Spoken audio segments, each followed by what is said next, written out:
জন্য reconstruction of case, যেটা আপনারা জানেন যে 2021 সালে যখন নির্বাচন হয় ওই এলাকায় তৎকালীন রাজ্যের বিরোধী দলনেতা তথা আজকের মুখ্যমন্ত্রী মাননীয় শুভেন্দু অধিকারীর সভাতে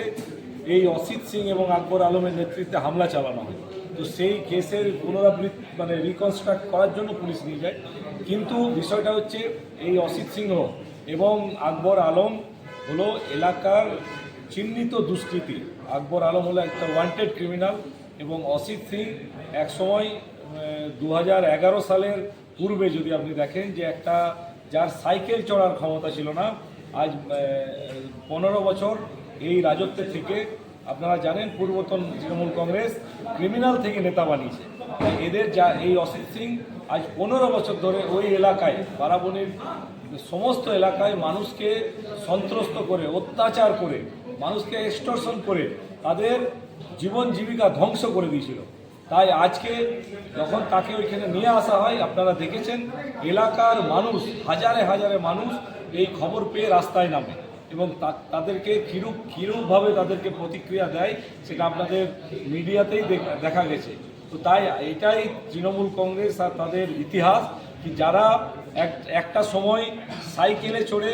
যাওয়ার ক্ষমতা ছিল না, তাই ওই যে আকবর আলম যে দুষ্কৃতী, তার ওই প্রাসাদপ্রম বাড়ি আমার মনে হয় এই শিল্পাঞ্চলে খুব কম আছে, বড় বড় শিল্পপতিদের নেই।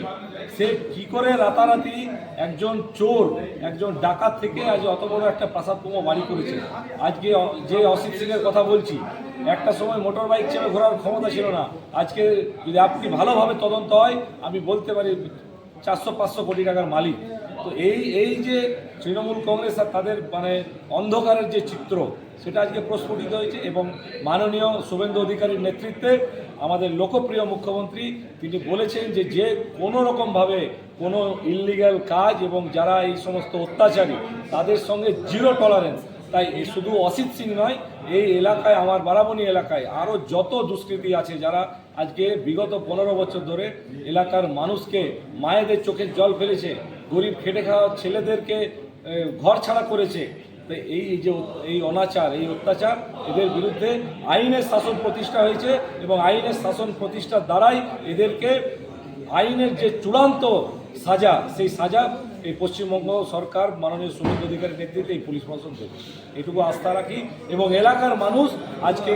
তাদের প্রাণ ভরা খুশি, তারা মিষ্টি বিতরণ করছে, তারা আপনারা দেখেছেন ওইখানে উচ্ছ্বাস মানুষের, যে এটাই হলো establishment of rule of law, যেটা